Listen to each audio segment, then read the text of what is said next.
Welcome to Emotional Intelligence 101. In this class, we are talking about how to connect, communicate, and resolve conflict with emotional intelligence. This week, we are talking about how to identify your emotions properly. I know last week, if you were here, I said that we were going to be talking about how to manage your emotional triggers, but I changed my mind because before we could talk about our triggers, we got to know how to identify our emotions properly.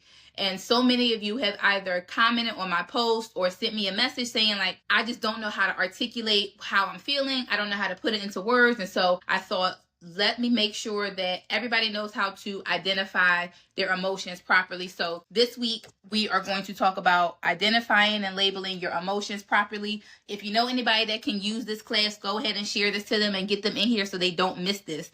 If you are new, I'm Erin. By trade, I am an attorney, but I believe this is my purpose right now to help people understand the importance of emotional intelligence in building and maintaining healthy romantic relationships. And so what I do is I help people raise their emotional intelligence so that they know how to communicate better, they know how to resolve conflict better, and connect with their partner. Now, even though I usually talk about emotional intelligence in the context of romantic relationships, these skills work for any relationship that you have. Okay. I learned about it through a work relationship. I had a supervisor that I thought was condescending. I just felt so unheard. I felt like nothing I did was right for him. He used to write all over my stuff. And so I learned how to use emotional intelligence to make that relationship better. And so I'm like, well, if it worked over here, let's see if it will work in personal relationships. And it did. And so now what I do is teach people the same thing. So between my legal background and the conflict resolution skills I learned over there, my training as an emotional intelligence coach, and then actually my personal journey, right? And I share those as we are going through this. So that is what I draw from as I'm helping you guys raise your emotional intelligence so that you learn how to communicate better, resolve conflict, and connect in your relationships. Now, yes, this is technically a part of the Hillman Talk thingy going on. However, let me explain this to you. I announced my class before they started the whole Hillman Talk thing, so I can't really give you much details about that. Like, people have been inboxing me like, oh, I got my acceptance letter. What do I do now? I don't know anything about an acceptance letter. I agreed to show up every Thursday and teach you guys emotional intelligence, so that's what I'm going to do. There is no formal enrollment. All you have to do is answer the reflection question that I post on Sundays and then show up for class Thursdays, 8 p.m. Eastern Time. If you are not able to come to class live or stay for the whole time, I am recording this. And so what I will do is, if you join the email list, the link is in my bio. If you join the email list, the replay will be sent as of right now. I've been sending it by Saturday only because it takes time to download it. Then I got to upload it to YouTube and then send the link. So it takes me some time to actually get it out. But if you join the email list, yes, absolutely, you will get the replay. Okay. This is week 3. So we have already had 2 classes. If you missed it, the replays are up on YouTube. You can click the link in my bio, and I think it's like the 3rd or 4th one down that says replays. So that's that. I'm trying to think of all the frequently asked questions I get every day in my inbox. There is no syllabus. Why? Because this class, I really want to make sure that you are getting what you need. And so I'm not creating a syllabus because it's going to change. Just how last week I said we were going to talk about emotional triggers this week, based on just the conversation that we've been having in class and in my DMs and on posts, I realized that you guys needed this class before we could talk about emotional triggers. So I'm not giving you a syllabus so y'all could be confused, because people love to be confused. Because no matter how many times I've said these same things over and over again, y'all don't know how many times I get the same questions over and over again in my inbox, on the post, and I get it, right? So I just lost my train of thought that fast. So no syllabus, because there are 15 weeks. So this is week 3, so it's out of 15. I agreed to go to May 30th. We'll see what happens. So this part of the class, we are still in the self-awareness portion, right? We've talked about the 4 different components of emotional intelligence: self-awareness, self-regulation, empathy, and conflict resolution. So we are still in the self-awareness piece, right? This is where we are learning about your emotions, how to identify them. We're also identifying your areas of growth, things that you may need to work on, things that you need to do better to be more emotionally intelligent. Thank you for the gift, Jerry. And so I know this part may be a little bit slow, and a lot of you keep saying you need help with communication. We are going to get there. I promise, promise, promise. However, we have to start here, because if you don't know how to identify your emotions, that means you can't communicate. Right? And why is that? Because I've been telling you guys this, and I'll say it every week. Your emotions are messengers. They are there to tell you something. And so if you don't understand your emotions, if you don't understand what they're trying to tell you, it's no way you can go and communicate them to your partner, your child, or anybody else. Right? And so it's very important to have, right, this emotional awareness is what it's called. To be able to identify your emotions properly, to be able to label them properly, to be able to process them and know what they are trying to tell you, so that you can then go and communicate your needs or whatever to whomever you're talking to. Okay. So this is why we are still in this piece. I know we've been in self-awareness for the last, 2 weeks. There are a few more classes I want to give you in self-awareness, emotional triggers, how to process your emotions, how to know what you need in a relationship.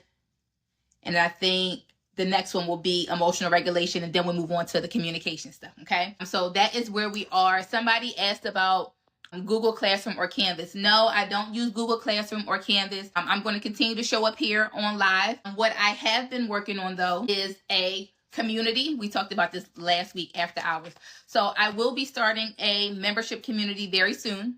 And in the membership community, you will receive additional support. So there will be supplements. So I have my notes here, but I actually have like handouts and all of that go with all of these classes. But you only get those if you join the membership community. So you will have that. And then we will also have separate classes where we will do group coaching, where you can come in and bring your issues and we can work through them. So that will be separate. So no Google Classroom for right now. But the membership community is coming. And with the membership community, you will have the option to watch on Zoom as opposed to TikTok. If I personally don't like TikTok, because I like to get in your business, and I can't ask enough questions and get your response fast enough. So at some point we may move it to Zoom completely, but for now we're here. All the 15 weeks will be free. I already committed to that. It's just that if you want a little bit more support, then you can go ahead and join the membership community. I'm hoping that will be ready soon. So that's that with that. I'm trying to think if there's any other question. Your books are coming on Saturday. Fantastic. Did you get all 3, or which books did you get, Natalie? You remember denying, you're more sensitive. Yep. And so we're going to talk about that today. Before we jump into today, let me remind you guys of the rules. It is very, very, very, very, very important to me that this is a safe space. We talk about some very sensitive things here, but it got to be a safe space. So what that means is that, for one, no projecting. You can talk about your experience, but please don't project your experience on other people. Right? And the way that you know that you are projecting is if you are drawing a conclusion about somebody else's situation based on your own experience. Okay, so no projecting. The other thing is no generalizing. So no all women this, all men that. None of that either. Again, you can talk about your experience. In your experience, you had this X, Y, and Z happen. When you were talking to this woman, when you were talking to this man, X, Y, and Z happened, right? But no, all men this, all women that, because it's not true. The third rule is to be honest with yourself, right? There is a reason I do not collect the responses to your reflection question. For one, it's too many of y'all, and I just possibly cannot go through everybody. But the main reason I don't is because I want you guys to be as honest as possible with those reflection questions, right? So you're supposed to answer them in your journals, okay? So that is why. The last thing is, I am not a therapist. I am a coach. There is a difference.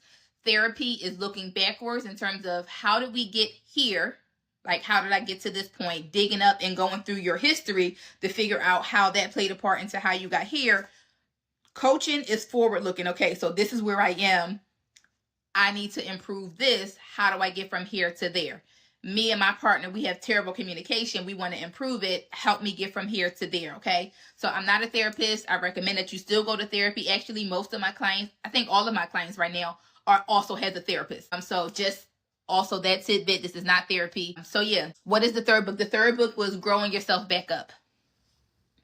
Somebody asked about the books that I recommended. So I sent out a book list too. I don't know if you were on the email list when I sent it, but the first book is Emotional Intelligence 2.0. I don't have mine because it's packed up. The second book is permission to feel. Is this backwards? Hold on. Permission. Let me turn it around so you can see.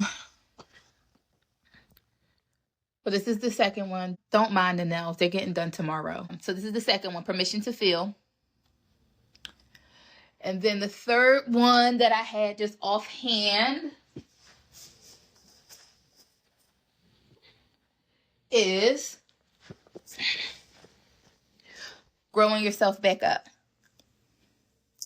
So I did send out a full book list. If you stick around, I will find the list again and give it to you. But I just want to get into the lesson first, and then I can come back and ask questions. If this is your first time, class usually lasts about an hour, sometimes an hour and a half, depending on how the conversation goes. And then usually I will stick around and answer questions. You don't have to stick around.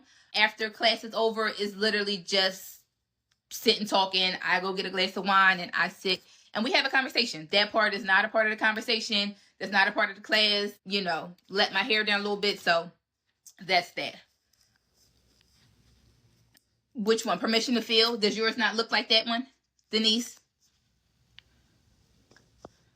Again, I'll come back to the book at the end of class. I just want to get into today's, because we're already 15 minutes in, so I want to make sure I don't hold people all night. So tonight we're talking about identifying your emotions, right? And so the purpose of tonight's class is to help you recognize, name, and understand your emotions so that you can process them effectively. You can improve your emotional regulation, and you learn how to communicate your feelings with clarity. Okay, so we are going to talk about emotions. We're going to talk about your primary versus secondary emotions. We're going to talk about your primary emotions versus your secondary emotions versus your feelings. Because last week we talked about emotions versus feelings. Slow down, girl. So we're going to go back to that again. And then we're going to talk about what do you do if, right? You know how sometimes you just feel off, but you can't articulate it? Like you just know something is, you're not your normal self, but you don't know why. You don't know exactly how you feel. So that's the last thing that we'll do is I will give you like some tips of things that you can do so that you can check in with yourself and kind of understand what's going on with you. Okay? Everybody ready? Let me know you ready. Y'all have your journals? Because I need y'all to have your journals. Yep, that happens often. So I'm going to give you some things to look for. Ready? Perfect. So why does this even matter? Why does it matter that you identify your emotions? That's because when you struggle to properly identify them, that means you can't regulate them. Right? You can't regulate something that you're not aware of, right? And also when you this is probably the big one that I have to help couples with all the time. When you misidentify your emotions, this is when you have the same argument over and over again in your relationship because you're not getting to the root of the issue. You think you are. You may be addressing a emotion that you are feeling, but you're not addressing the primary. A lot of times we address the secondary, but we're going to come back to that. And so this is what I need you guys to do before we get started. Think about a recent emotional reaction that you've had or an emotional experience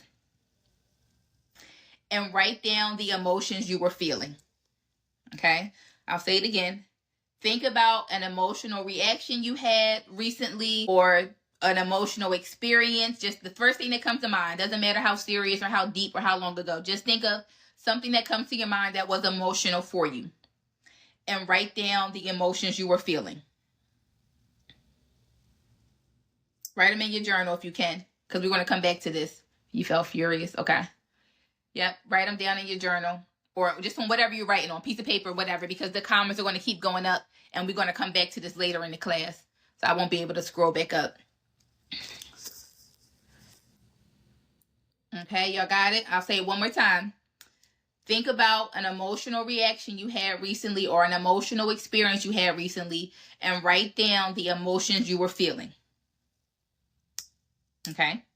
And we'll come back to that. So let's talk about why people struggle to identify their emotions. So there's probably a lot of reasons, but I'm going to give you 3 main reasons that people struggle to properly identify their emotions.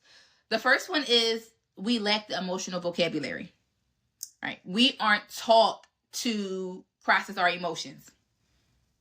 right? We go through the happy, we're sad, we're angry, but emotions go a lot deeper than that. And we're gonna go through everything tonight. But emotions go a lot deeper than just happy, sad, angry. And so if you don't have the vocabulary, right? Remember during week 1 when I was explaining why men are not more logical and women are not more emotional, and it is just the fact that they lack the vocabulary to express how they're feeling or to identify how they're feeling, right? That's an example of it, right? If nobody has ever asked you how you're doing, how you're feeling, yes, laughter is key. That's where we're going. If nobody has ever asked you how you're feeling or helped you process, it doesn't mean you don't have those emotions. That means you don't have the vocabulary to articulate it. But good thing for you guys, you found my class, and so we're going to learn how to do that. The second reason that people struggle to identify emotions is that we have been conditioned to ignore certain emotions. Man up. Big boys don't cry. Nobody care about your tears. That makes you weak. Stop crying before I give you something to cry about. These things are teaching you to ignore it. Oh, I'm not allowed to cry. I got to keep going. I got to be strong. I got to be a man. What? Right? And so what that does is it teaches you that you should ignore those emotions, right? If you have never had the space to feel these emotions, even some good emotions, right? Sometimes we are in a better position than people around us, and so we don't feel like we have the space to celebrate ourselves because we're doing better than the people around us. Again, if you are always taught to not celebrate or you don't have that space, you're going to start to ignore those. Or if people are always constantly picking out the things that you are doing wrong and never celebrate the things you are doing right, you're going to learn to ignore the things that you do right and only focus on the things that you do wrong. Okay. And then the third reason that people struggle to identify their emotion is that they mistake one emotion for another. So for an example, anger is often a cover for being hurt or being scared, right? Anger turns for a lot of people. Last week, I gave the example of when we were talking about how emotions show up in your daily life, right? I gave the example of, I know somebody that she seems to have an attitude often, right? She seems to be annoyed or angry. But when I got closer and we figured it out, that's how her anxiety presents. And so if she was trying to address her anger, it wasn't going to work because it's really the anxiety that she was feeling that she needed to address. Okay. So those are the 3 reasons that people struggle to identify their emotions. 1, they lack the emotional vocabulary. 2, they've been taught to ignore certain emotions. And 3, they mistake one emotion for another. You got them? So the 3 reasons why people struggle to properly identify their emotions. 1, they don't have the emotional vocabulary. 2, they've been conditioned to ignore certain emotions. And 3, we mistake one emotion for another. Okay. So we understand why they do. So let's expand your vocabulary and let's figure out how do you get there. So there is a such thing as a primary emotion versus a secondary emotion. Okay. So your primary emotions, we're going to spend a lot of time on this piece. Your primary emotions, these are your initial reactions to something, a situation, or whatever your trigger is. All right, this is the first initial reaction that you feel in your body. That these are the ones that people can usually identify: anger, sadness, happiness, right? Those are the basic ones, the foundational ones. Okay. Let me give you some more. So the definition says emotions are the core underlying feelings that are most fundamental to any individual's experience in a given situation, right? These are the things that are more like innate. All humans can experience these emotions, right? It's your body's first reactions to whatever the trigger is, right? Like I said, these are innate. Probably most humans can experience them. Yes, we're going to get there. Can experience them. They're strong, what makes them easier to identify. However, they do not linger. They usually they come, they stay for a period of time, and then they go. The primary emotion, these are the ones that are there to give you information. Remember, I always say emotions are messengers. So it's the primary emotions that are giving you the information you need to do something or to talk to somebody, to let you know what your body is feeling. The definition, the core underlying feeling that is most fundamental to an individual's experience in a given situation.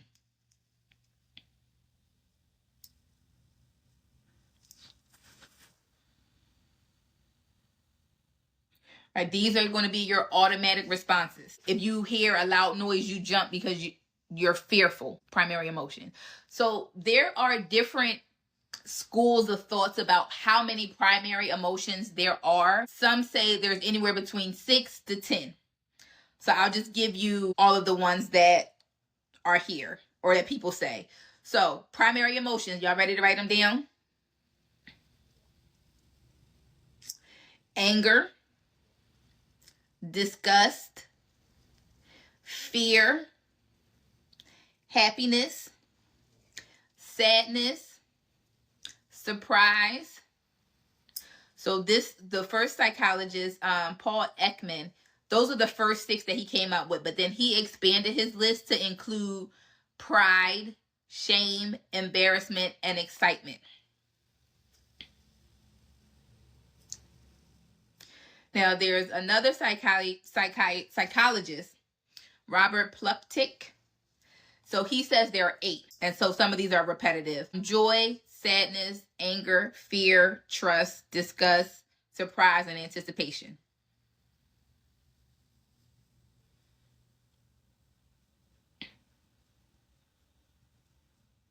All right, so those are your primary emotion. These are the ones that, are natural. They're going to be your automatic reaction to whatever it is that, is going on, that you're experiencing, whatever the trigger is. Joy, sadness,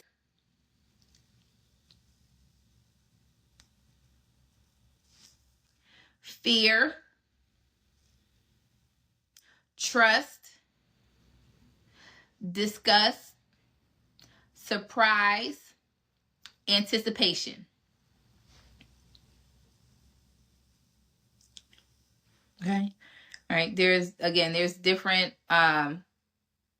depending on who you're talking to or what wheel of emotion you're looking at, they may vary slightly. So classes are recorded and posted on YouTube. If you are on the email list, it will be sent to your inbox. Thanks, Missy. It will be sent to your inbox. Okay.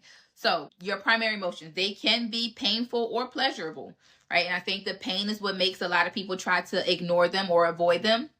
The link is in my bio to get on the email list. They are painful. They are, but just because you ignore them, it does not make them go away.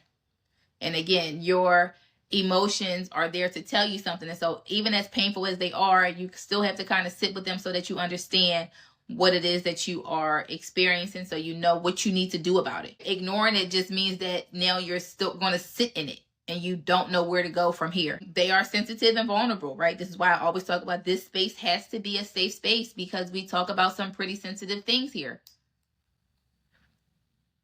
Now, we don't get as deep because I can't really talk to y'all and ask y'all questions, but if y'all join the membership community when it's open, the bonus will be, I'm going to get in your business. Just FYI, I'm going to ask the follow-up questions, the hard questions. All right. And so your primary emotions, after they tell you the information, they're there to let you know what you need to do. What's up? Do I need to stay? Do I need to go? Do I need to have a conversation about what needs to happen? Because this is why it's important not to ignore these things.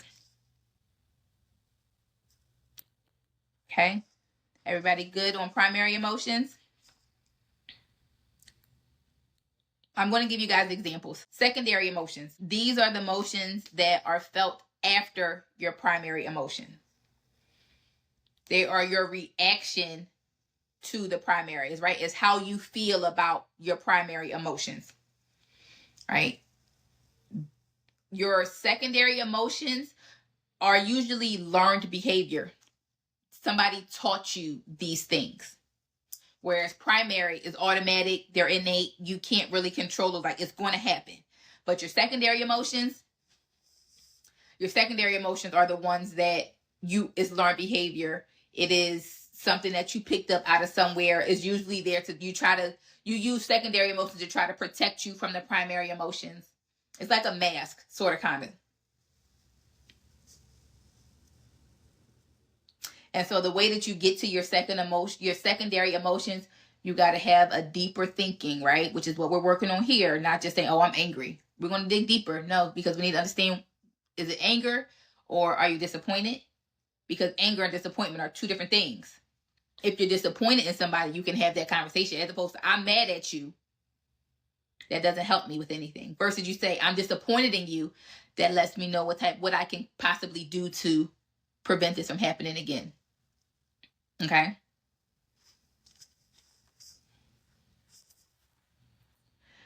Your secondary emotions are usually stronger than your primary emotions, and they last for a longer time.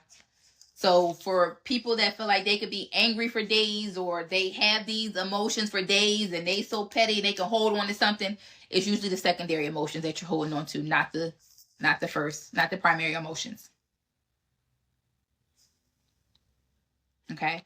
So your primary emotions are how you react to events, situations, the trigger, the initial reaction, whereas secondary emotions are reactions to how you feel.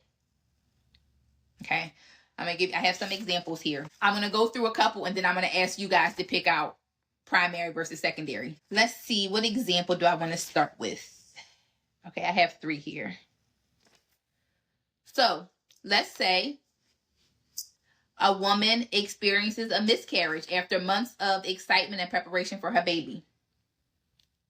Her primary emotion will likely be sadness because she is experiencing a deep loss. Her secondary emotion is probably going to be grief because she's mourning the life that she was expected. She may also feel guilty. Maybe she's feeling like she did something to lose the baby. But if she only focuses on the grief, she might isolate herself and she might struggle to process that loss. If she recognizes the guilt, she may realize that she's blaming herself unfairly. Right? And she may say, oh, it's my fault, even though the miscarriage was maybe out of her control altogether. But if she identifies both the sadness and the guilt, it allows her to separate, right, what is natural, the sadness, versus the self-blame. Okay. Second example.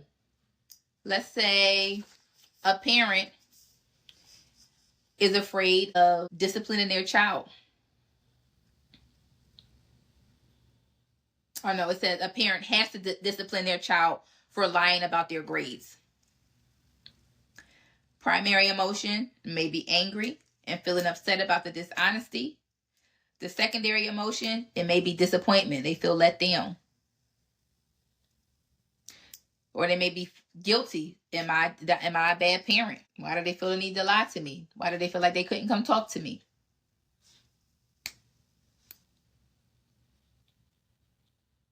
Right? And so even though anger was the initial response, if they react out of just anger, they may be too harsh. Versus if they take time to consider the guilt or, right, the disappointment, you might then take time to ask your child, well, what's going on? Why did you feel like you couldn't talk to me? Why did you feel the need to lie? Okay. One more example, and I'm going to let you guys tell me the primary versus secondary. The scenario is a partner feels unheard and disconnected because their significant other avoids deep conversation. You go and try to talk to your partner, they shut down. What's the primary emotion that you may feel?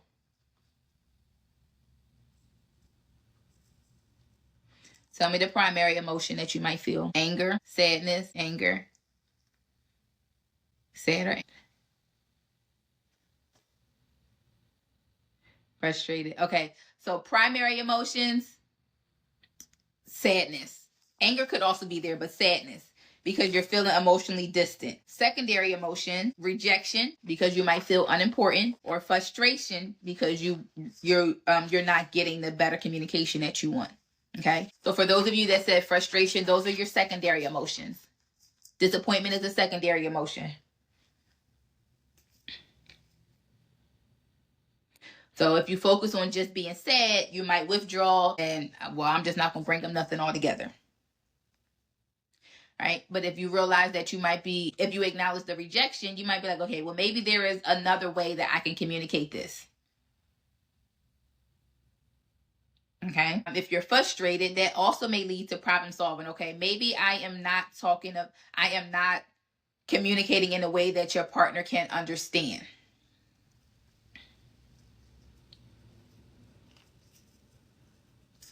Okay? All right, so takeaways. Primary emotions are instinctual. Secondary emotions, they add depth and meaning. Primary emotions are the things that everybody's going to feel. Secondary emotions are the ones that, are going to be deeper and they're going to be more personal to you.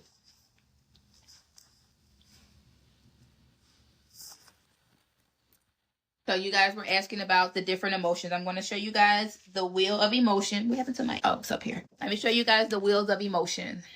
The wheel of emotion. Hold on. Let me pull it up for you guys. Okay.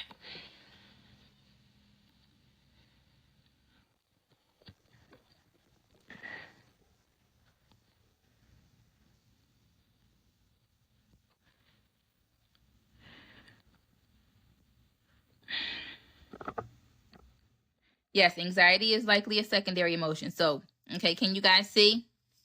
So, your primary emotions are going to be the ones in here.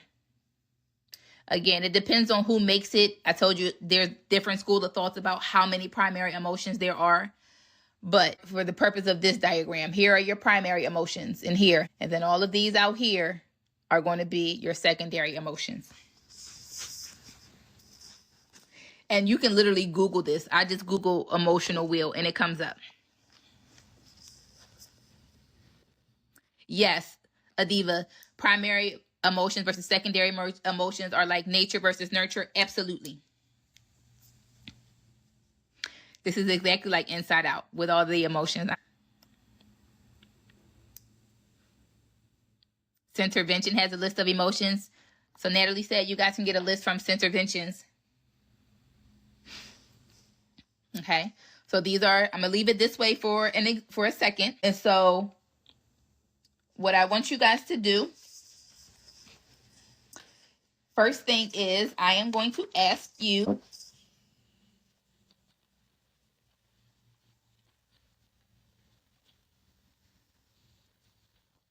how are you guys feeling today? Good or bad?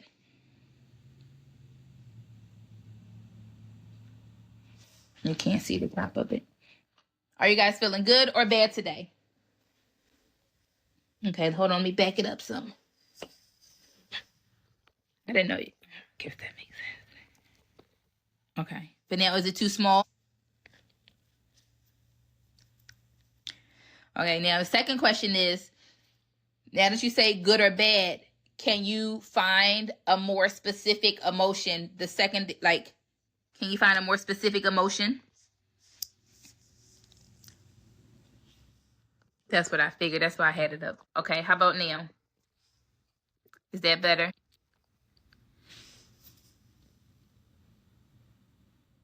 Stress, powerful, better. Content, peaceful. Okay, perfect. Optimistic, perplexed, content.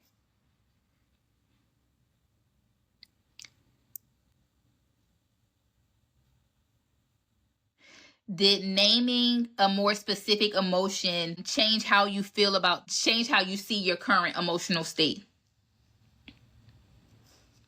Did it make a difference for you? Mm-hmm.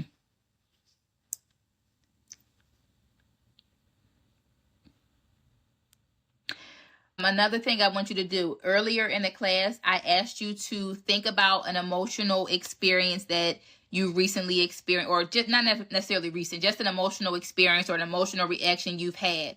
And I asked you to identify your emotions. Using this and knowing what you now know about primary versus secondary, did you guys identify primary emotions, secondary emotions, or both?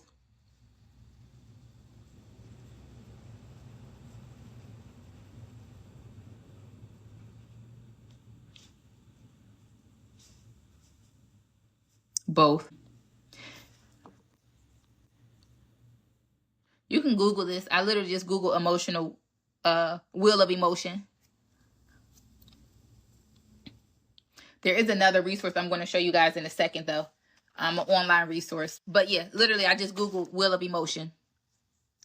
You guys identified both. Okay.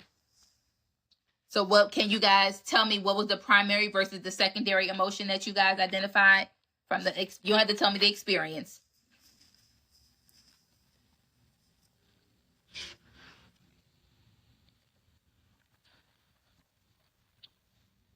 You described both.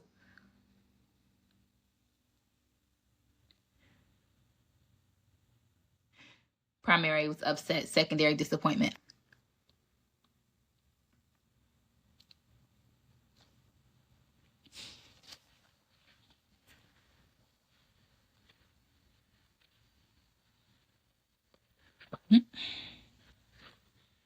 Primary angry, secondary betrayed. And does that give you, when you recognize the secondary emotions, does it give you more understanding and more depth to what it is that you are feeling, or what it is your emotions are trying to tell you?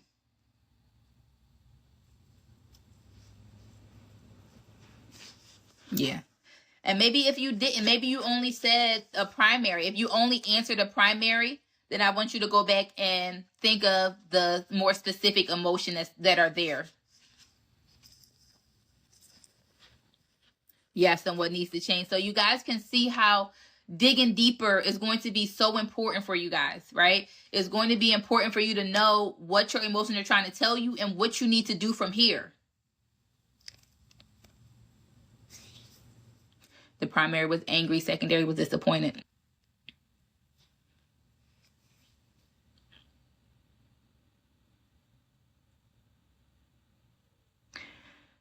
So, Coco Blue, I would ask you, why are you withdrawn? Like, what happened before you started to withdraw? Because withdrawn is a secondary emotion.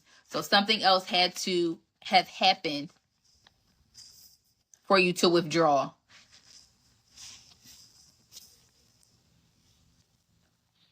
And here's the other thing, right? So when we say angry, also recognize that all of these emotions, all of them really, but especially the primary, they're going to look different in everybody. So just because you aren't screaming, yelling, doesn't necessarily mean that you're not angry. It means you just you may also regulate better, but you can still be angry about it, even if you don't have a visceral reaction. So when asked how you doing, we should be more specific. It depends on who you're talking to. If you're just walking down the street and you will open the door and somebody says, how you doing? Probably not. If you are talking to somebody that is a safe space for you, absolutely you should be more honest, or you should be more specific. And for sure, when you're checking in with yourself, you should be more specific.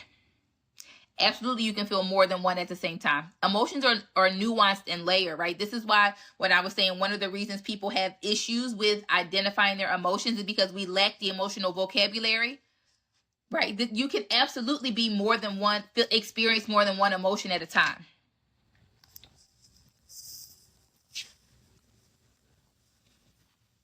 Okay, and so take time to yourself. I think journaling is one of the best ways to really get a handle of your emotions and what it is you're feeling, what they're trying to tell you.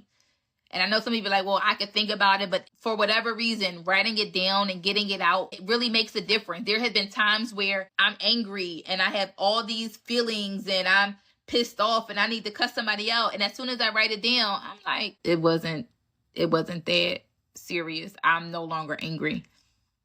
Or like I'm trying to process it in my head and I'm just making things worse. But writing it down, I'll be like, what was you so bent out of shape for, girl? Right? When you take the time to really think about it and dig deeper, you're like,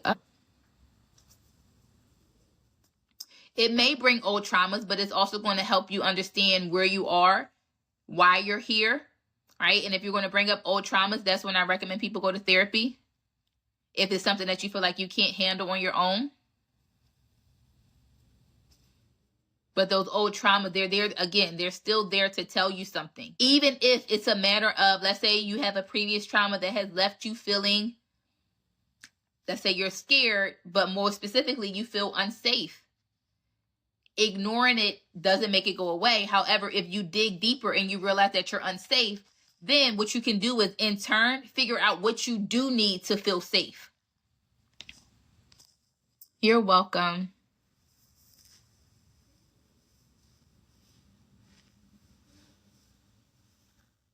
Yes, journaling in the moment is great if you can, but sometimes we're at work or we don't, we can't. But if you can do it right there in the moment, that is good.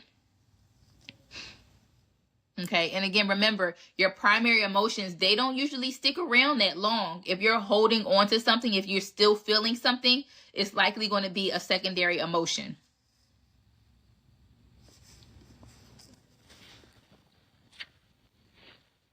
I want to go a little bit deeper because last week, let me turn this back around to me. Last week, we talked about feelings and emotions versus feeling. And so as I was looking at this and trying to figure out, how does that fit into this to make sure I'm able to explain it to you guys, that adds a whole nother layer. So if you weren't here, last week we talked about, right, you know what your emotions are. Your feelings are your interpretation of your emotions. So your feelings is how you feel about your emotions. Okay, so let me give you, I should have emailed this. I'll give you definitions for each. Your primary emotions, your feelings versus your secondary emotions. So your primary emotions, these are going to be your automatic physiological responses that are triggered by something external. Right? These are the ones that are universal. Humans can feel these, assuming that, right, maybe they're not on the spectrum or something like that, like absent, right, any of that. Most humans can feel these emotions, okay? So for an example, you hear a loud bang, you feel fear instantly. Thank you, Liza. Okay, so that's your primary emotions. Feelings come second. Your feelings are the personal interpretations of emotions, and these are going to be shaped by your thoughts, your past experiences, and your beliefs. Right? I'm going back to the loud noise that you heard, right? You first heard the loud noise. You were fearful.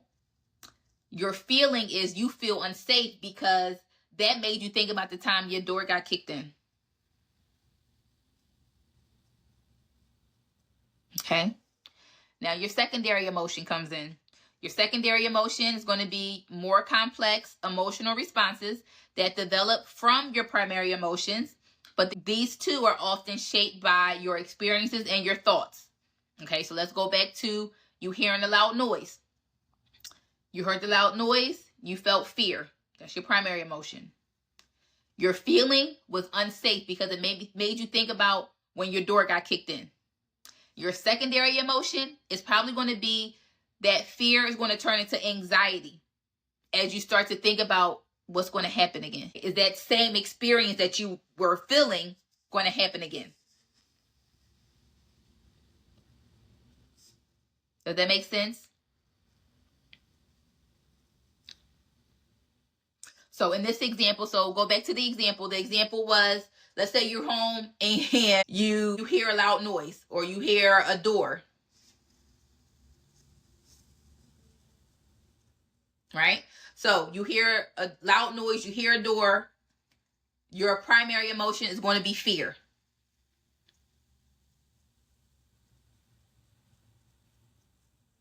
Okay? Your feeling, which is how you interpret that, you interpret that loud noise as making you feel unsafe because the last time you heard a loud noise, somebody was breaking into your house or somebody was kicking your door in. So now you feel unsafe.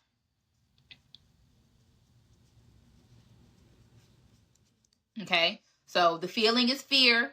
The feeling is you feel unsafe. Okay? And now your secondary emotion is that fear is going to turn to anxiety because there's somebody coming in here to get me. You don't know if that sound means the same thing that it meant the last time.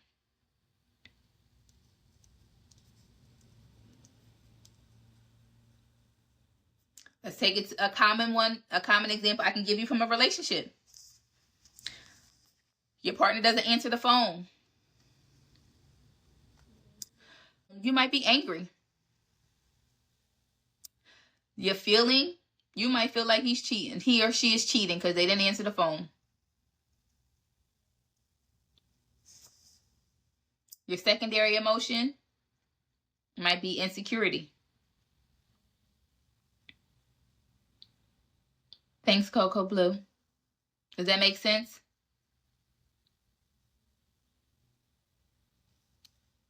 So you have your primary emotion. That's going to be your natural, your first reaction to whatever the trigger is. Your feeling is going to be how you interpret that thing. And then your secondary emotion is what comes out of that. So can you repeat?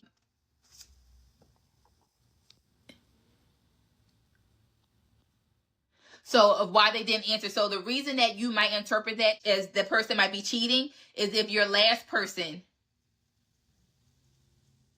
was cheating when they didn't answer the phone. So your primary emotion is what is the initial reaction that you can't necessarily help. These are the things that all humans feel. Your feelings are going to be how you interpret that. Most of the time it's going to come from your thoughts, your past experiences. Is going to be very specific to somebody. And then your secondary emotion is what comes up after you have those feelings. I love to be in your business. This is the best way I can help you. Okay. Let me give you some other examples here. Let's say public speaking. You don't like speaking in public. Your primary emotion may be fear. You're feeling nervous. Right? So kind of like it's stage fright. And then your secondary emotion is anxiety because you're worried about forgetting your speech.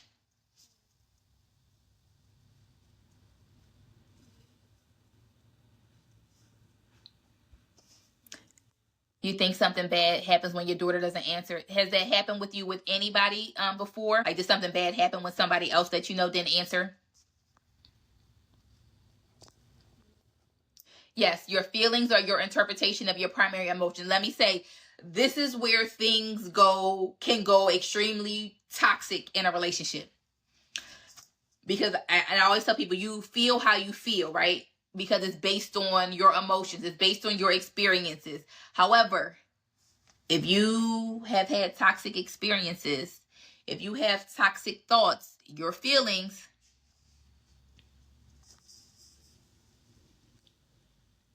okay?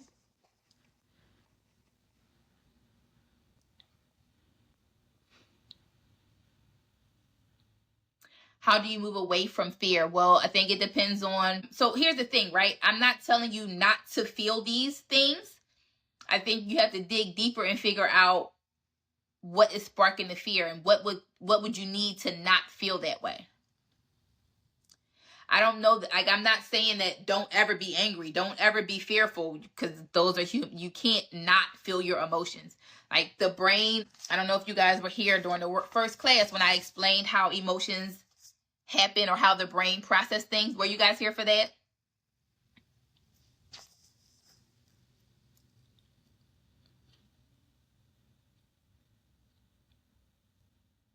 No, okay, some of you weren't here. Okay, so I'll do it real quick, but then you guys will have to go back to week 1 to see the whole thing, just really quickly. So this is the human brain. Is this backwards for you guys, or is it? Okay, so So this is the human brain. Everything that we see, touch, feel, enters our brain through the spinal cord. Okay. The front part of your brain is your prefrontal cortex. This is the front part. This is where you think. This is where you process, right? This is where you process everything. This is where, okay? However, before it can get to the part you think about, it goes through the limbic system. This is where all of your emotions happen, right? Yes, this is where your amygdala is. When you have an emotion, right, this is when the flight, or freeze comes in. This is where you start to feel and think about what happens, right? And so when you are emotionally intelligent, that signal continues and you can start to really process what you're feeling. But if not, when you are screaming, yelling, cussing somebody out, you're still here in the amygdala. I can't see. Still here in the amygdala, in the limbic system, and you are consumed with your emotions. You haven't had the time to get here to think.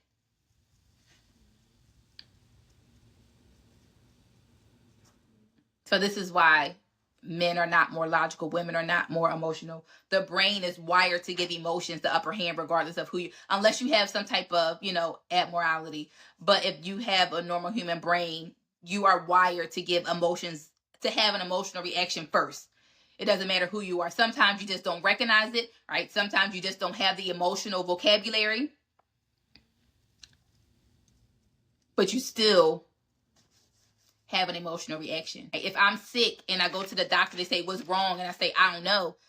That don't make me any less sick. That just means I cannot articulate what's wrong with me. So if you didn't grow up in an environment where your emotions were acknowledged and validated, you just probably don't have the emotions. You don't have the vocabulary. Right? You just don't have the vocabulary. So how do you heal let me come back to those questions in a second. So I don't want to keep us too long. We're almost done. So let me give you another example, some other examples. Let's say you're having conflict in your romantic relationship. Let's say you might be sad because your partner canceled a date on you. That's going to be your primary emotion. You are feeling ignored or unimportant because you associate that sadness with rejection in the past. Your secondary emotion might be resentment, and you're going to hold on to that forever.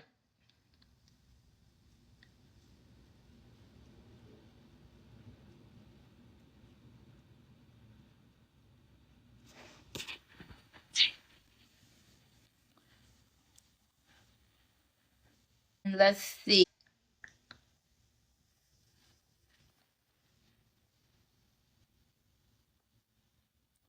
Let me think. Let me see some other examples.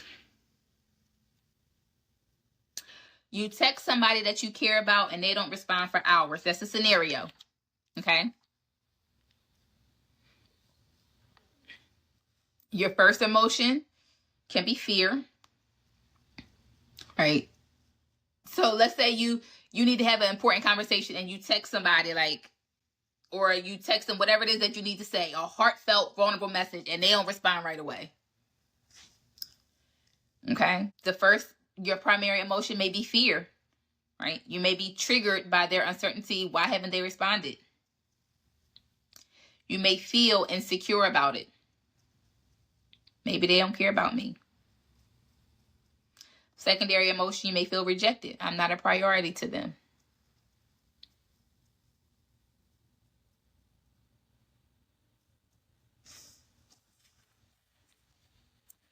You were looking forward to spending time with a close friend, but they canceled at the last minute. Primary emotion, sadness. I was excited, but now you feel let down. You feel unimportant. They don't value your time. Secondary emotion, again, resentment. Right? They always do this. I'm done making an effort. Right? And so let's talk about what happens when you only react to one. So stick with the same example. So your friend canceled last minute. Primary emotion, sadness. You're feeling unimportant. Secondary emotion, resentment. Okay? If you react only to the sadness, you might withdraw. So somebody said earlier that they feel withdrawn. right? There is something else that happened for you to feel withdrawn. So you might feel withdrawn, isolate, and just, I'm not going to say nothing to them. Now, if you react based on feeling unimportant, you might start questioning your friendship. Do they really care about me? And then if you react to that second emotion of resentment, you might confront them with anger. You never follow through. Maybe I should just stop making plans with you.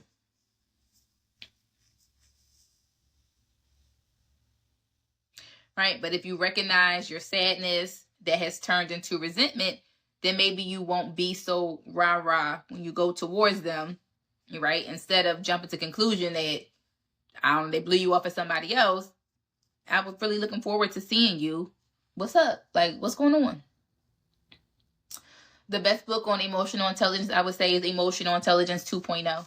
If you want like a foundational understanding of all the concepts, and that brain picture is from that book. That's when I first realized that it wasn't true that men are not more logical and women are, like, all of that is in this book.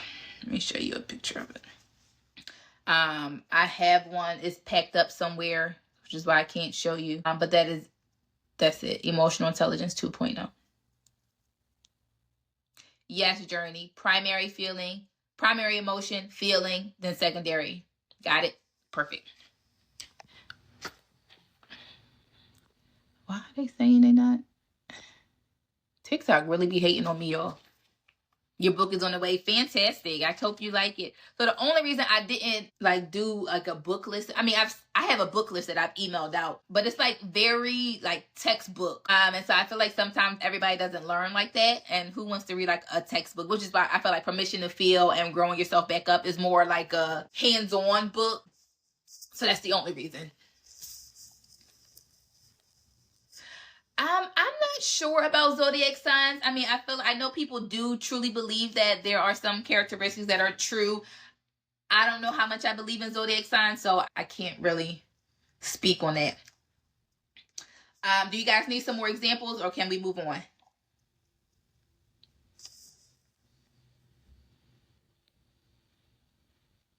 I have some more examples here if you need them. Move on. Okay. All right. So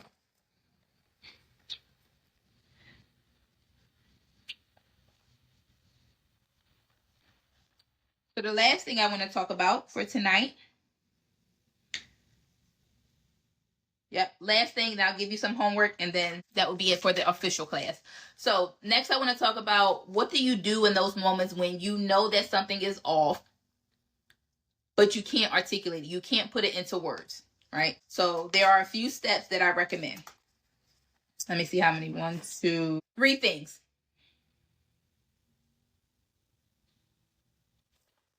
It might end up being more than 3.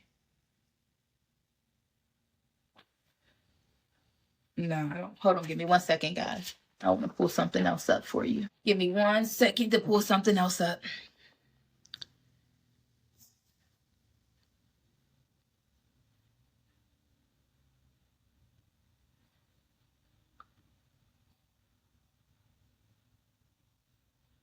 One second, guys.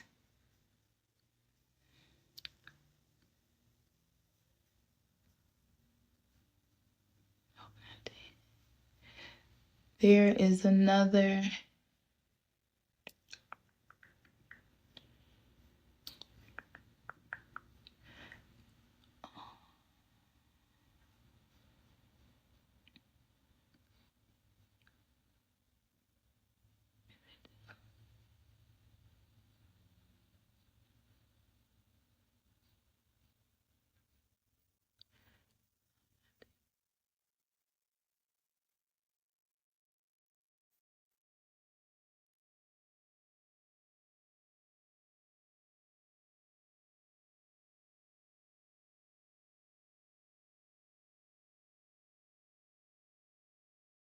Thank you.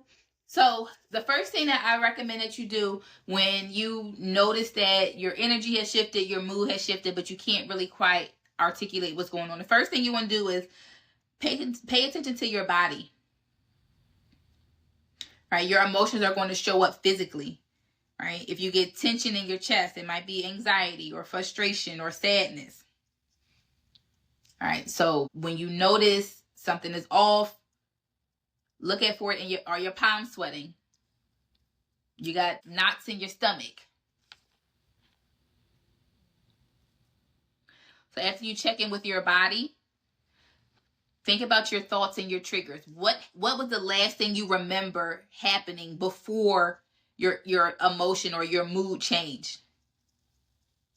Good night, Empress. Hope you feel better. All right, what was the last thing you noticed before it changed?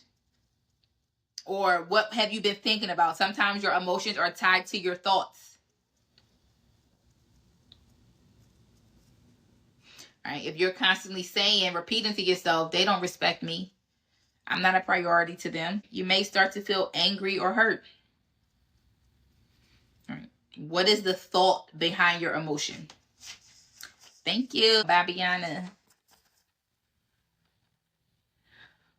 Also, observe your behavior. Are you withdrawing from people? Are you being irritable and snappy?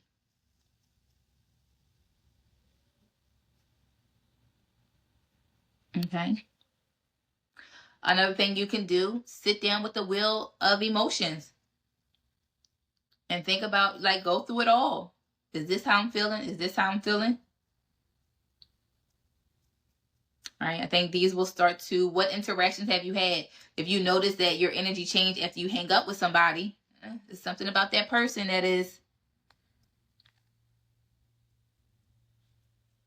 again, your emotions are trying to tell you something. Every time your phone rings and when you got to answer the phone for this person, or you hang up and you always got an attitude, or some people just have negative energy.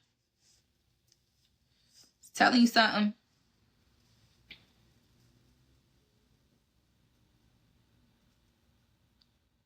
And it might be. So you said most of the time to explore your anger, but you think that it might be, oh, I lost it.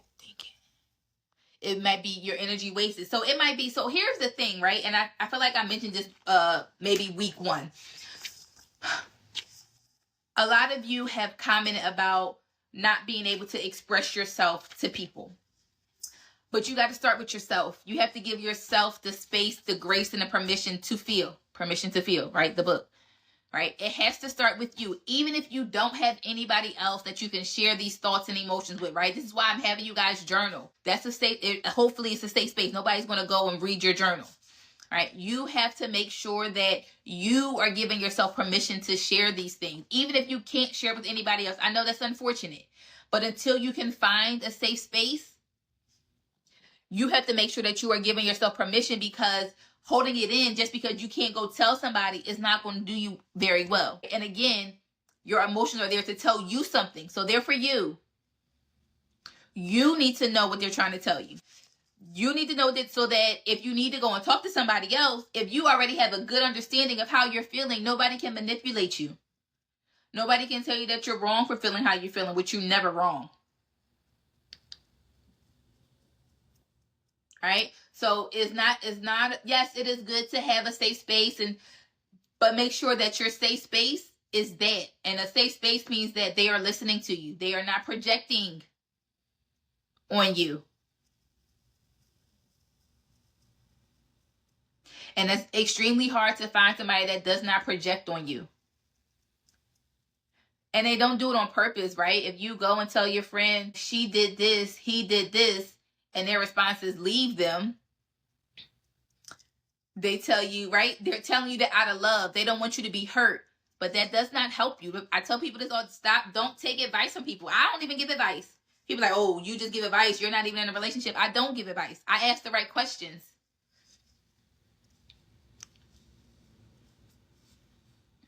All right, I ask the right questions. I will tell y'all this.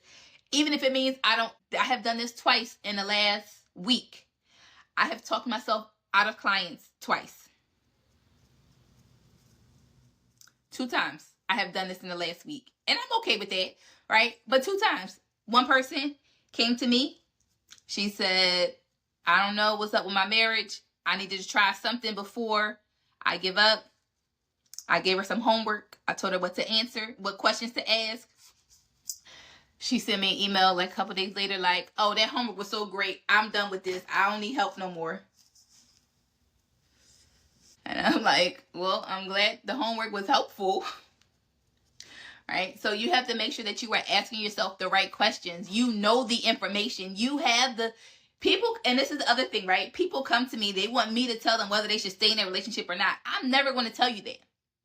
I can ask you the questions to help you figure it. Same thing happened to me yesterday. But again, people know the answers already. I just ask the right questions to make them say it out loud.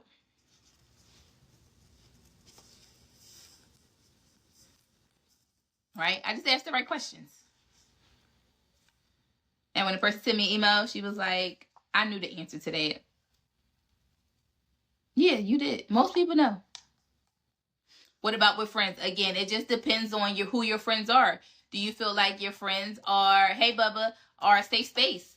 Are they going to be there to help you process and not project their opinion on you? Right? That's something not everybody knows how to do. Even if, so here's the other thing, right? I have had clients, one in particular I'm thinking of, that I had, based on the things that we were working through, I had to ask her, do you think your husband likes you? And she said no. One session we had, we were talking about divorce and what she wants to do next. The next session, she wasn't ready for it. And listen, I am not here to tell you what you should and should not do.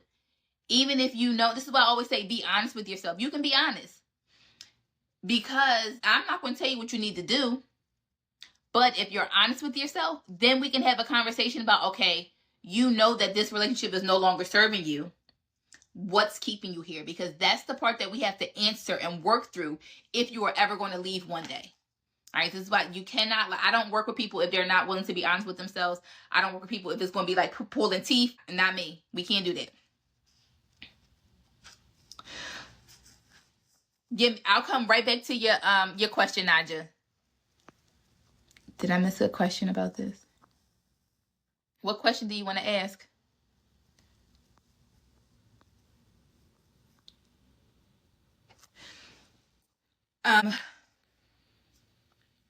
So last thing, just go through and think about how you have been feeling, or just for the next maybe 3 days, write down what it is that you're feeling. What's the primary emotion? What are you feeling? And then what's the secondary emotion? All right. Where does this thought and these feelings come from? Do you need to change that? How do you change that? Okay, I'll go check my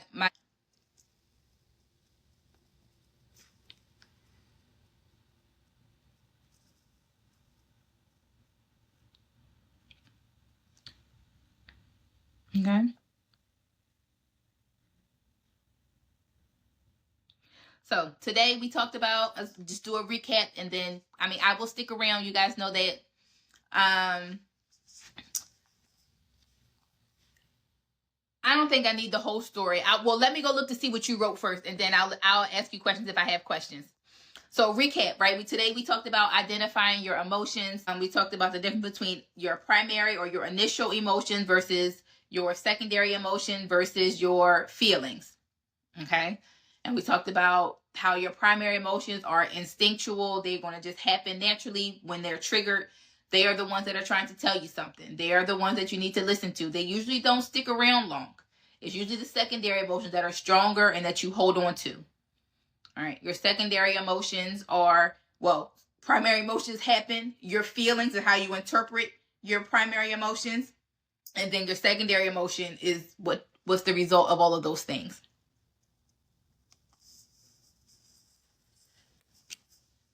We talked about the wheel of emotions, and I told you guys you can Google. Literally, I just Googled that, the wheel of emotions. All right, and so that you can start to dig deeper with how it is that you are feeling. Go past the primary emotions. Google. Literally, I Googled it. Wheel of emotion. I wanted to show you guys one more thing. As I found this as I was preparing for today, I'll have to send this. I don't know how to send a link on here. I'll have to send a link when I send the replay. So make sure you guys are on the email list. But as I was doing it, I thought this was pretty cool. Hold it. Okay, so this is 6seconds.org. But this wheel, this emotional wheel, is interactive. So you can see like amazement, joy, whatever it is that you're feeling, but then it'll kind of tell you words of how you feel. If you feel amazement, you might be also inspired or feel wow. Typical sensation, this is your body, your physical reaction. Your heart might be stopping, right? But then maybe it's not that high. Maybe it's a little bit low. I thought this was pretty cool. So if you are also having trouble with identifying, you can come in here and, right, your primaries. You feel disgusted. Is it more intense?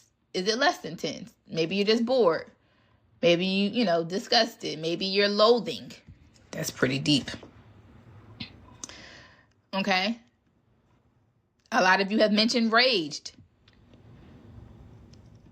Are you raged? Are you just angry? Or are you annoyed? So I thought this was pretty good. This is, it's on 6 seconds. I don't know I will send this link in can you guys see it? It's like a whole bunch of numbers and all of that. But I will send the link when I send the replay. So make sure you join the email list. The link is in my bio.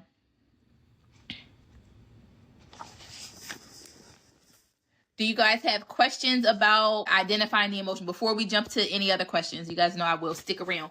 But any other questions? Yes, this is recorded. It's just going to take me some time to download it and get it on YouTube.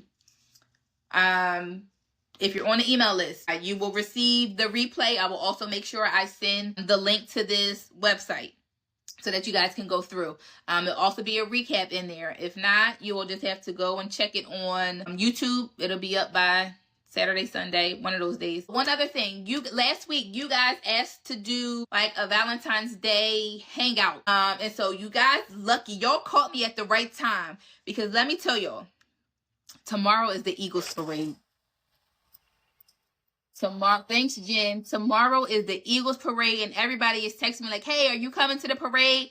And I'm like, I can't, because I already committed to this Valentine's Day hangout. And so for those of you that said y'all showing up at 12:30 because y'all live in Africa, y'all just better show up. Tomorrow is the wine night. So I'm doing one at 12:30 and one at 8 p.m. Because since some of y'all are in Africa and you said, what about me? If it was just the 8 o'clock when I would go to the parade and come back. But people have been texting me all day like, you coming to the parade tomorrow? And I said, I can't. So 12:30 Eastern and 8 p.m. Eastern. Yes, because apparently some of you guys are in East Africa and needed an earlier time.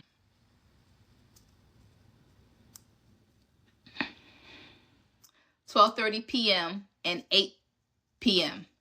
So make sure you guys are on the email list. I will send out the links again. That's going to be on Zoom, not on here, because y'all got to talk. I'm not about to sit here and drink by myself. Like, that's crazy. So bring your wine. It's going to be on Zoom. And it's not going to be a formal class. We're just going to talk.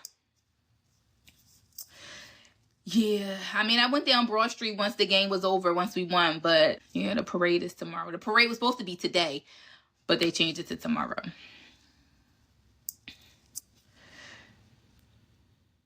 The reflection question for today's class was, what emotions do you have trouble identifying or expressing the most? You have your drinks already? Yes.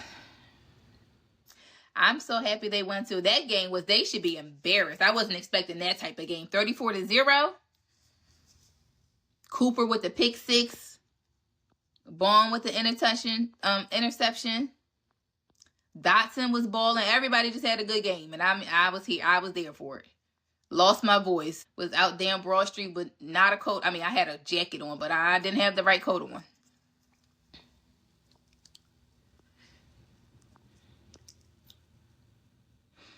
Okay, any questions about the class stuff today?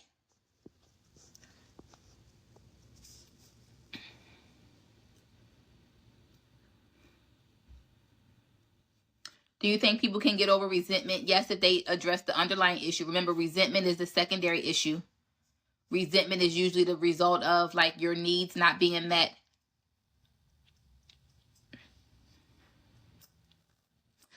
I'm sorry, I saw your question multiple times. I'm going to answer it right now. How do you heal toxic things while still living in a toxic environment? So, see, this is why I need Zoom. So I have some follow-up questions. It depends. It's going to be, that's a very lawyerly answer. Sorry, guys. Is it stuff that only you need to work on?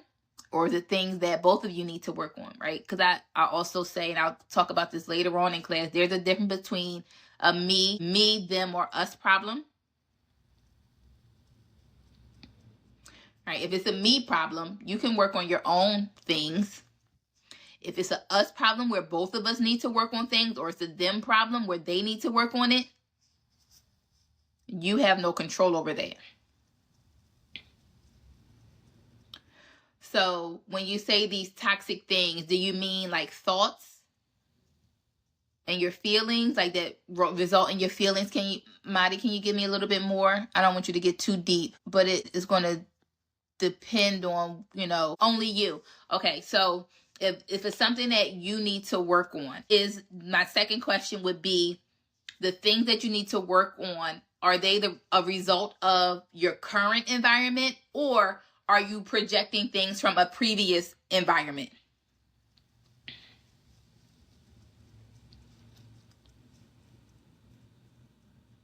Emotions, feelings, action. So from your current, okay, so now that's going to be a little bit more difficult. Okay. If you're talking about healing in the current environment, if the environment is still going to be toxic, I don't know how you can heal.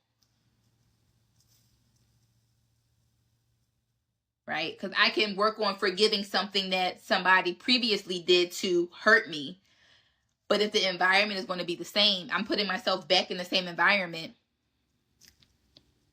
Right? Think about, not saying that you're a drug addict, right? But just using that analogy, you remove yourself from that environment to get clean. But if you go right back to the same environment, you know what I mean? So I think, yes, you can change, but I think the environment also needs to change, right? And if that is not going to change, I'm not quite sure, right? Without more details, I'm not quite sure how you heal and still remain in the same environment, right? If the environment is not going to change to support your growth, if this is the environment that caused it and is going to continue to cause it, right? What healing may look like is you realizing that this is not okay. And so, again, you still are likely going to connect, right? So ideally, what healing would look like, if you know that you are in a toxic environment, right? I'll just go to the extreme, right? Let's just say it's an abusive environment, right? Let's say your partner is abusive. How do you heal in that space, right? What I would work on you with is your self-confidence, right? Your confidence and your boundaries, right? And let's say if we get your boundaries together, right? Abuse is a hard no for you now. For you to implement that, right? To actually heal, that means you need to remove yourself from that environment. Not saying it's easy, right? But that's just an example of what that healing would look like. So I'm not quite sure how to heal and stay in the same exact environment when you were not the one to cause the toxicity, right? You might contribute it to it. But if there are external factors, external people, other people also making the environment toxic that you do not have control over, right? I mentioned this during the first class, right? I think the greatest thing about emotional intelligence, so there's a quote that I like. It says, you can't control the storm, but you can control your sail, right? So you cannot control the environment maybe, but you can control the sail, which is you, and which direction you're going. Right? And so I think that is one of the biggest benefits of raising your emotional intelligence, right? Somebody said like they don't always express themselves because they feel like it's a waste of time. That's a part of being emotionally intelligent, knowing when I'm wasting my time. It's about looking at the situation, realizing that you cannot change anybody, right? This is why I'm not willing to work with somebody unless they are truly willing to put the work in. I can't change you. You can't change your partner. They have to be willing and able to make the changes, right? And so I won't do that, right? So you can only control you. And so even when it comes to like dating, like I have to tell people this all the time, don't try to change anybody. That's not emotionally intelligent. Emotional intelligence is letting somebody be them, and then you decide, does this person get to be in my life? Friendships too, anything, right? Because as adults, I always say relationships are optional. Anybody that you allow to be in your life should be a positive addition, right? And so I don't think you should waste your time trying to change anybody. Bentley wants to say, I knew he was coming. Here comes Bentley, guys. Say hi, Ben Ben. Say hi.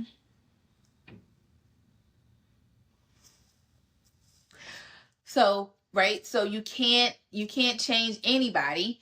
And so you can only control you. And so you have to decide. They said hi, Ben Ben. You say hi. He went to the groomers yesterday, y'all, and got his hair cut. Say, I smell so good. You can only control you, right? And so you also got to know when to call. I think that's the benefit of emotional intelligence. I'm not as tired.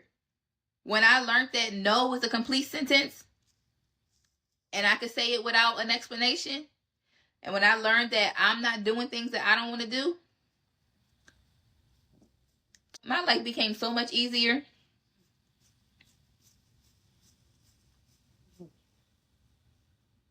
Exactly. Focus on what you can control and decide how to respond. For sure. I'm not like, my life is peaceful over here. I'm not fighting with anybody.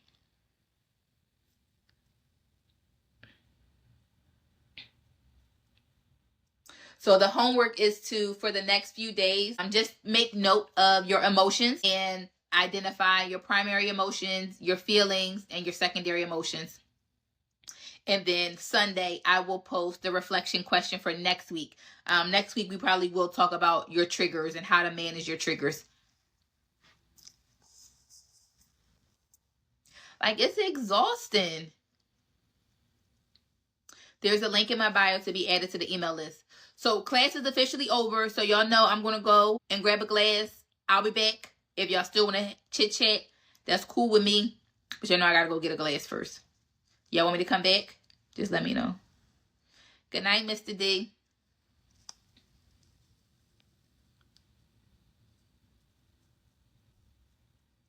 So TB, okay, I'll come back. So TB, let me ask you this real quick. What do you feel like is the hardest part of doing that?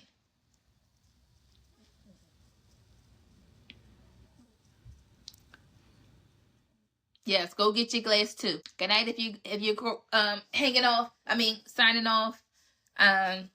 I'll come back. I'm just gonna go get a glass.